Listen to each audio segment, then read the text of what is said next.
आज मध्य प्रदेश के लाखों लाख वो बच्चे जो अंग्रेजी माध्यम से नहीं पढ़े प्राथमिक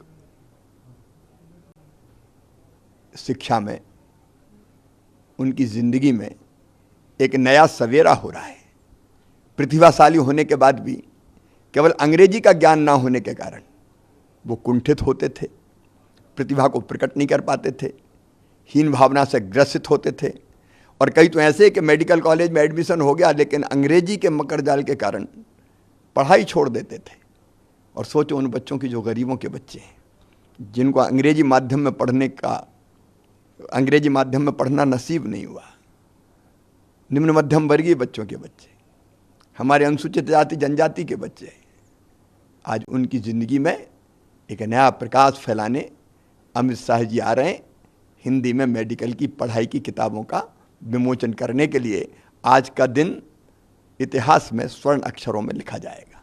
सर, छात्रों में भी काफ़ी उत्साह देखा जा रहा है, लेकिन छात्रों में ये भी है कि अगर हिंदी में पढ़ेंगे तो जो अंग्रेजी के राज्य हैं साउथ में, वहाँ पे नौकरी या वैश्विक जो मेडिकल साइंस है उसमें कहीं पिछड़ गए, उसको लेकर भी कहीं ना कहीं थोड़ा सा वो चीज़। देखिए, हिंदी में पढ़ाई होगी इसका अर्थ दूसरी भाषा सीखना नहीं है। अंग्रेजी की बाध्यता क्यों?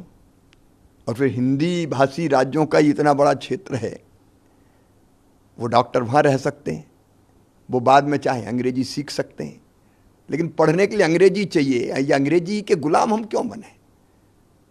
और मैं बच्चों से ये कहना, बच्चे तो प्रफुल्लित हैं। जब चीन में चीनी भाषा में पढ़ाई होती है, जापान में जापानी में होती है, जर्मनी में जर्मन में होती है, रूस में रसियन में होती है, फ्रांस में फ्रेंच में होती है, तो मध्य प्रदेश में अंग्रेजी में क्यों?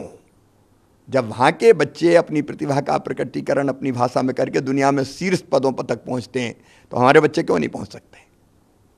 सर, मध्य प्रदेश ने शुरुआत कर दी है, उस कई और राज्य इम्प्लीमेंट करने जा रहे हैं, तैयारियां शुरू हो गई हैं, तो दूसरे राज्यों के सहयोग के लिए मध्य प्रदेश क्या भूमिका निभाएगा सर? नहीं, हमने जो एक कदम आगे चल चुके हैं, हमने जो किताबें तैयार की है हम शेयर करेंगे। मैं तो मुख्यमंत्रियों को सभी राज्य के भेंट करूँगा कि हमने ये प्रयास किया है, इसमें और कुछ जोड़ सकते हैं तो आप जोड़िए। हम एक दूसरे से शेयर करेंगे, एक दूसरे को सहयोग करेंगे। जो हमारे पास है वो हम दूसरे राज्यों को वो चाहेंगे तो ज़रूर देंगे, और जो वो अच्छा करेंगे उनसे हम लेंगे।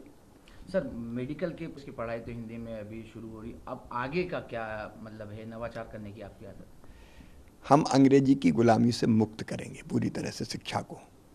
जिनको पढ़ना है वो पढ़ें, कोई दिक्कत नहीं है, लेकिन बाध्यता नहीं रहेगी। और इसलिए इंजीनियरिंग की और पॉलिटेक्निक की शिक्षा भी हिंदी में होगी। इसी साल 6 इंजीनियरिंग कॉलेज और 6 पॉलिटेक्निक कॉलेज में हम हिंदी में पढ़ाई शुरू करेंगे। इसके बाद हम बाकी कोर्सेस भी हिंदी में बनाएंगे। और हमारा तो सपना ये है कि आने वाले समय में मध्य प्रदेश में जो IIT IIM है वहाँ भी हिंदी की पढ़ाई। सर, क्या ये माना जाए कि ये जो आज पहला कदम उठ रहा है, जो सूरज हिंदी का उग रहा है, तो ये आने वाले समय में जैसे जापान को जापानी भाषा के लिए, चाइनीज़ भाषा के लिए जाना जाता है, तो आगे आने वाले समय भारत को भी जाना जाएगा कि हिंदी में ही पढ़ाई हो रही है? हिंदी नहीं, भारत अपनी भाषा से जानी जाएगा। हजारों साल पुराना ज्ञात इतिहास है हमारा, हमारी संस्कृति, हमारे जीवन मूल्य, हमारे संस्कार, हमारी परंपराएं अपनी भाषा में ही तो प्रकट होगी। उन लोगों ने महापाप किया था जिनने आज़ादी के बाद अंग्रेजी की अनिवार्यता को जारी रखा, अंग्रेजी का गुलाम बनाया उन लोगों ने। और इसलिए उस जकड़न और उस गुलामी से मुक्ति का मार्ग खोला है हमारे प्रधानमंत्री श्रीमान नरेंद्र मोदी जी ने। उनने देश के जनमानस को ही बदल दिया, मानस को ही बदल दिया। जो लोग कहते थे हो नहीं सकता, असंभव है, मोदी जी ने सिद्ध कर दिया, करो, ये संभव है। और उन्हीं की प्रेरणा इसके पीछे थी कि अब हम हिंदी में मेडिकल की पढ़ाई शुरू करने जा रहे हैं।